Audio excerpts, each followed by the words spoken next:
সমুদ্রে ঝাপাঝাপি করে প্রচণ্ড টায়ার্ড এবং অনেক বেশি ক্ষুধার্ত, যার কারণে চলে আসলাম লাঞ্চ করতে। আর লাঞ্চ করব শালিক রেস্টুরেন্টে। এখানে আপনারা কে কে কক্সবাজার এসে খেয়েছেন জানাবেন তো। আর আমরা এর আগে খাইনি।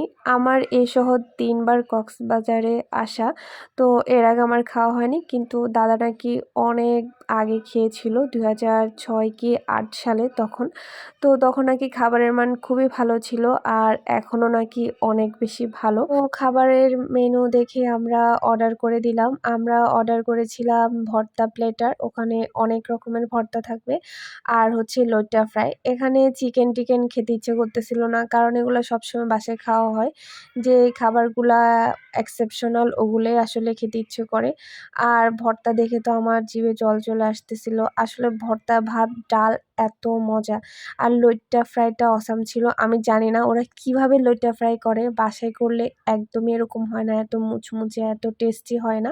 চলে আসলো আমাদের ভর্তা প্লেটার, আর এর মধ্যে ছিল ঢেঁড়স ভর্তা, আলু ভর্তা, বেগুন ভর্তা, ছুরি শুটকি ভর্তা, তারপর হচ্ছে ফুলকপি ভর্তা, বরবটি ভাজির মতো একটা ভর্তা, তারপরে টমেটো ভর্তা, আর ছিল করলা ভাজি, শাক ভাজি।